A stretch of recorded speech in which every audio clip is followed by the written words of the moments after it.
हरे कृष्णा, राधे राधे। सभी भक्तों को सादर प्रणाम। भक्तों, आप नियमित प्रातः 6 बजे हमारे चैनल पर श्रीमद् भागवत गीता का पाठ श्रवण करते हैं।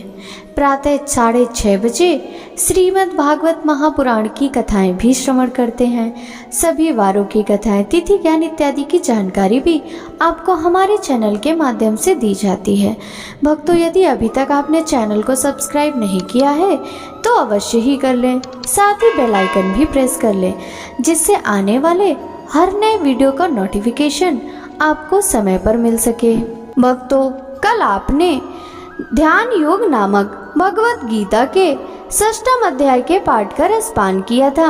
भक्तों, आज के इस वीडियो में ज्ञान विज्ञान योग नामक भगवत गीता के 7वें अध्याय के पाठ का रसपान करेंगे। तो चलिए भक्तों, वीडियो शुरू करते हैं।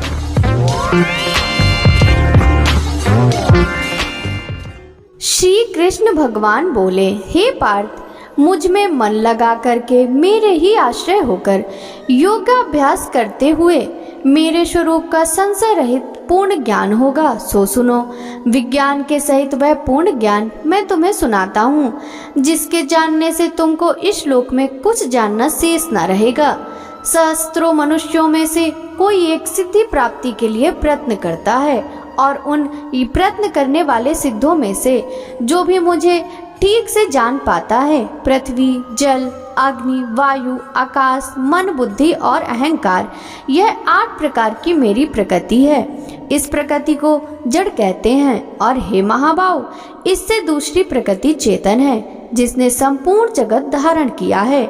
इन्हीं दोनों प्रकृतियों से सब प्राणी मात्र उत्पन्न होते हैं। ऐसा जानो, यह प्रकृति हम ही से उत्पन्न हुई है। इस प्रकार जगत की उत्पत्ति और प्रलय का कारण मैं ही हूँ। हे धनंजय, धागे में जिस प्रकार मणि पिरोई जाती है, उसी भांति यह संसार मुझ में गुथा हुआ है। मुझसे परे और कुछ भी नहीं है। हे कुंती पुत्र, जल में रस में मैं ही हूँ, चंद्रमा और सूर्य में प्रभा में मैं ही हूँ, सब वेदों में प्रणव मैं ही हूँ, आकाश शब्द तथा पुरुषों में जो पौरुष मैं ही हूँ। हे अर्जुन, पृथ्वी में जो सुगंध है तथा अग्नि में तेज मैं ही हूँ, सब प्राणियों में जीवन और तपस्वियों में तप मैं ही हूँ। हे पार्थ, संपूर्ण प्राणियों में सनातन बीज रूप मुझको ही जानना, बुद्धिमानों में बुद्धि रूप और तेजस्वियों में तेज मैं ही हूँ।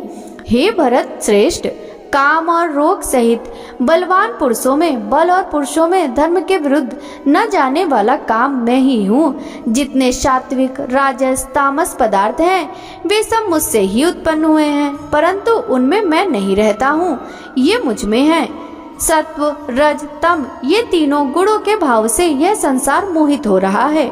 इस कारण यह इससे परे मुझ अव्यय परमात्मा को नहीं जानता। मेरी यह गुणमयी और दिव्य माया अत्यंत दुस्तर है। जो मुझको अनन्य भाव से भजते हैं, वे इस माया को पार कर जाते हैं। जो पापी, मूढ़, नराधम माया ने जिनका ज्ञान हर लिया है और आसुरी भाव ग्रहण किए हुए मुझको नहीं पाते। हे भरत श्रेष्ठ अर्जुन, 4 प्रकार के मनुष्य मुझको भजते हैं, दुखिया, जिज्ञासु, ऐश्वर्य की कामना करने वाला और ज्ञानी, जिनमें सदा मुझ में एकाग्रचित और केवल मेरी, क्योंकि मैं ज्ञानी को अत्यंत प्रिय हूँ और वह मुझको प्रिय है। यद्यपि से सब भक्त अच्छे हैं, तथापि ज्ञानी तो मेरी आत्मा ही है, क्योंकि वह मुझ में ही मन लगाकर मुझको ही सर्वोत्तम गतिमान मेरा ही आश्रय ग्रहण करते हैं। उनके जन्म के अनंतर ज्ञानी मुझे पा लेता है। ऐसा महात्मा अत्यंत दुर्लभ है। सब जगत को वासुदेव मैं समझो। अपनी अपनी प्रकृति के नियम के अनुसार मनुष्य भिन्न भिन्न काम वासनाओं से अज्ञान में डूबकर उन फलों की चाह से अन्य देवताओं के अधीन होकर जिनकी उपासना करते हैं। हे अर्जुन, जो भक्त श्रद्धा पूर्वक जिस जिस देवता का पूजन किया करते हैं, उन पुरुषों की उस श्रद्धा में मैं दृढ़ कर देता हूँ। वह उस श्रद्धा से युक्त होकर उस देवता की आराधना करता है, फिर उसको मेरे ही रचे हुए काम फल प्राप्त होते हैं। परंतु उन अल्प बुद्धि वालों का फल नाशवान है। देवताओं के आराधना करने वाले को देवता मिलते हैं और मेरे भक्तजन मुझ में मिल जाते हैं। मेरे अव्यय अच्युतम स्वरूप को न जानकर मंदबुद्धि लोग मुझे अव्यक्त को व्यक्त मानते हैं। मैं योग माया से आच्छादित होने के कारण सबको नहीं देखता हूँ।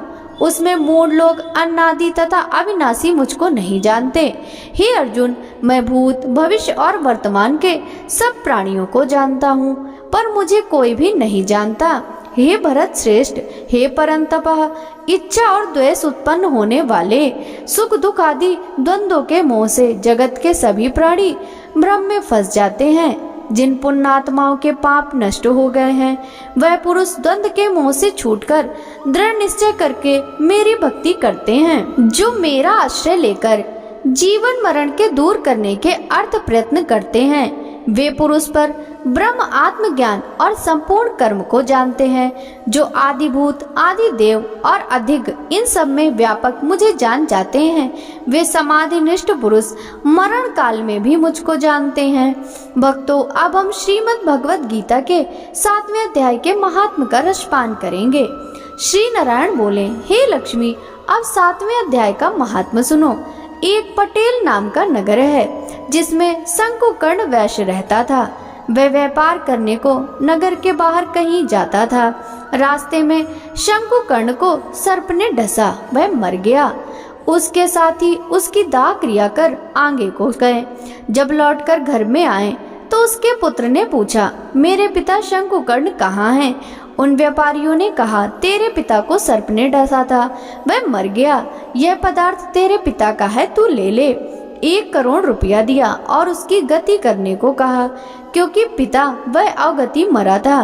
उस बालक ने अपने घर आए ब्राह्मणों से पूछा कि सर्प डसने की गति कैसी करानी चाहिए। पंडितों ने कहा, नारायण बलि कराओ, उड़द के आटे का पुतला बनाओ। जैसी विधि क्रिया बहुत ब्राह्मण जिया में श्रद्धा पिंड पत्तल कराया। बाकी द्रव्य जो रहा चारों भाइयों ने बांटा। एक पुत्र ने कहा, जिस सर्प ने मेरे पिताजी को काटा है, मैं उसको मारूंगा। उन व्यापारियों से पूछा, वह जगह मुझे बताओ जहाँ मेरे पिता शंकुकर्ण मरे थे। व्यापारियों ने कहा, चल, तुझे ले चलते हैं। वहाँ ले जा करके खड़ा किया। देखा तो वहाँ का एक वामी था, जिसे कंदलों के साथ खोदने लगा। जब वह छेद बड़ा हुआ तो वहां से एक सर्प निकला। कहा, तू कौन है? मेरा घर क्यों खोदता है? उस बालक ने कहा, मैं शंकुकर्ण का पुत्र हूँ। जिस सर्प ने मेरे पिता को मारा है, मैं उसको मारूंगा। तब सर्प ने कहा, हे पुत्र, मैं ही तेरा पिता हूँ। तू मुझे इस अधम देह से छुड़ा और मुझे मत मार। यह मेरा पूर्व का कर्म था, सो मैंने भोगा। तब पुत्र ने कहा, पिता, कोई उपाय बताओ जिससे आपका उद्धार हो सके।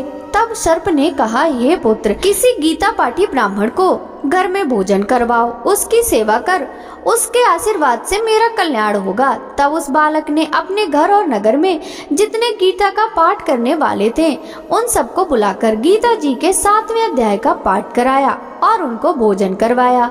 तब उन साधु ब्राह्मणों ने आशीर्वाद दिया। तत्काल वह अधम देह से छूटकर देवदेही पाकर विमान पर चढ़कर आकाश मार्ग को जाता हुआ अपने पुत्र को धन्य धन्य करता हुआ वैकुंठ धाम में गया। बोलिए श्री हरि विष्णु भगवान की जय। भक्तों, श्रीमद् भागवत गीता के 7वें अध्याय का पाठ आपको कैसा लगा? यदि यह पाठ आपको पसंद आया हो तो वीडियो को लाइक कर ज्यादा से ज्यादा भक्तों के साथ शेयर कीजिएगा। साथ ही वीडियो के कमेंट बॉक्स में जय जय श्री हरि विष्णु जरूर लिखिएगा। आपसे मिलते हैं श्रीमद् भागवत गीता के अगले अध्याय के पाठ के साथ। तब तक सभी भक्तों को हरे कृष्णा, राधे राधे, हर हर महादेव।